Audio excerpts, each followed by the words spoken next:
ঢাকা থেকে দিল্লি, ইসলামাবাদ থেকে কাবুল, পুরো উপমহাদেশ জুড়ে এখন এক অদ্ভুত নীরবতা। কিন্তু এই নীরবতার আড়ালে যে ঝড় জমছে তা টের পাচ্ছেন কূটনীতিকরা। জাতীয় নিরাপত্তার নামে প্রতিবেশী রাষ্ট্রের সার্বভৌমত্বকে পায়ে মারিয়ে সামরিক হামলা চালানো যেন এখন এক নতুন স্বাভাবিকতায় পরিণত হয়েছে। আর ঠিক এই মুহূর্তে এক বিস্ফোরক ঘোষণা এসেছে পাকিস্তান থেকে। লস্কর-ই তৈয়বার প্রতিষ্ঠাতা হাফিজ সাঈদ প্রকাশ্যে বলে বসেছেন তার সংগঠন বাংলাদেশকে পূর্ব পাকিস্তান উল্লেখ করে এই মাটি ব্যবহার করে ভারতে হামলা চালাতে প্রস্তুত। এই একটি বাক্য যেন আগুনে ঘি ঢেলে দিয়েছে। রাতারাতি পাল্টে গেছে হিসাব নিকাশ। ভারতের নিরাপত্তা সংস্থাগুলোর চোখ এখন বাংলাদেশের দিকে। আর প্রশ্ন উঠেছে, জঙ্গি নির্মূলের অজুহাতে বাংলাদেশের সার্জিক্যাল স্ট্রাইকের এক নিখুঁত সুযোগ কি পেয়ে গেল দিল্লি?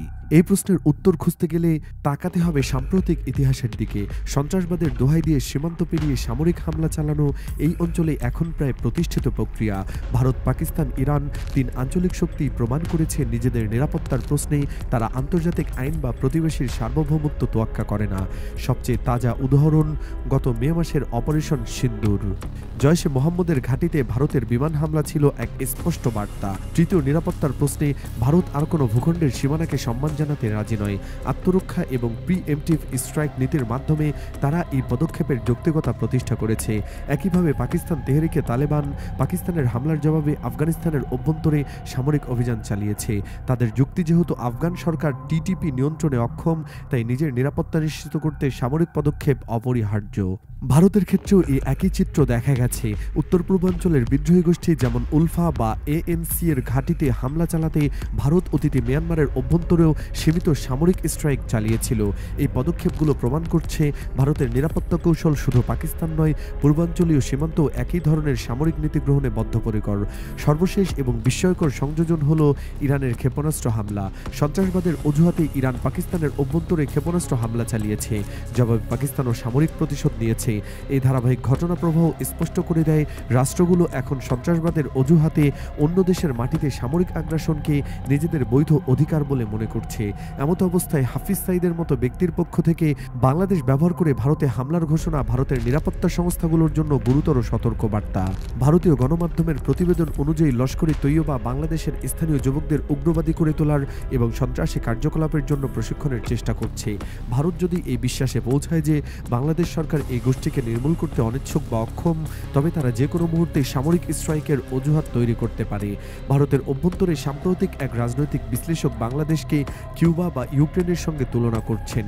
ইউক্রেন যেমন রাশিয়ার সামরিক আক্রমণের শিকার হচ্ছে, নিজ নিরাপত্তার অজুহাতে বাংলাদেশও যদি ভারতের নিরাপত্তা সংবেদনশীলতাকে উপেক্ষা করে তবে একই পরিণতির মুখে পড়তে হবে, এমন মতামত উঠে এসেছে।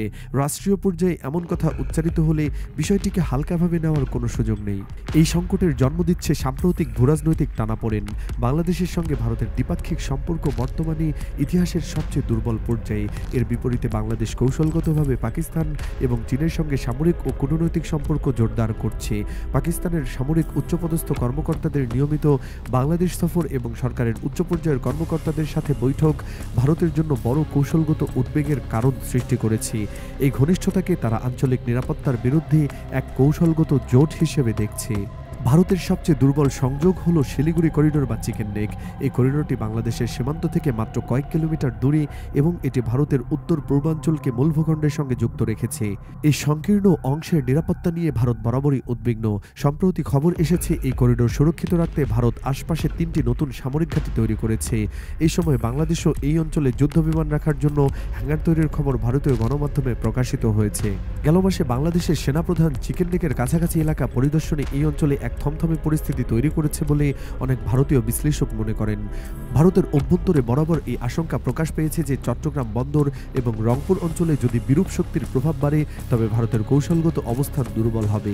হাফিজ সাঈদের হুমকি এই অঞ্চলটিকে আরও ঝুঁকিপূর্ণ করে তুলছে।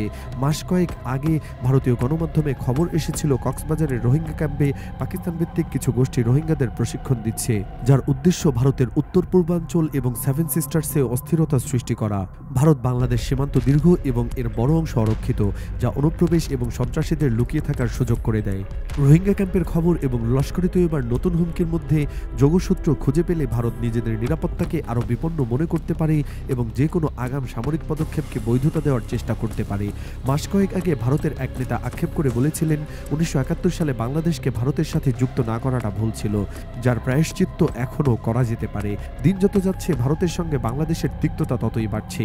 সীমান্তের চারপাশে যেভাবে জাল পেতে থাকছে ভারত, সেখানে ছোট দেশ হিসেবে বাংলাদেশ কি করতে পারে? এই ছোট দেশটি যেন বিশ্ব মোড়লদের কাছে একটা খেলার মাঠ হয়ে পরিণত হয়েছে। হাফিজ সাঈদের মতো ব্যক্তিদের এমন মন্তব্য বাংলাদেশের অভ্যন্তরে সম্ভাব্য ভারতীয় সামরিক হামলার অজুহাত তৈরি করে দিচ্ছে। ভারতের জন্য এই হুমকি কেবল জঙ্গিবাদ মোকাবেলা নয়, বরং আঞ্চলিক রাজনীতিতে পাকিস্তান ও চীনের ক্রমবর্ধমান প্রভাব মোকাবেলারও কৌশলগত হাতিয়ার হতে পারে। ভারত যদি নিজেকে চরমভাবে বিপন্ন মনে করে, তবে তারা দ্রুত বাংলাদেশে সার্জিক্যাল স্ট্রাইক চালাতে পারে। সামরিক প্রতিশোধের এই চক্রে বাংলাদেশের মাটি কোনোভাবেই অন্য কোনো দেশের বিরুদ্ধে ব্যবহৃত হতে দেওয়া যাবে না।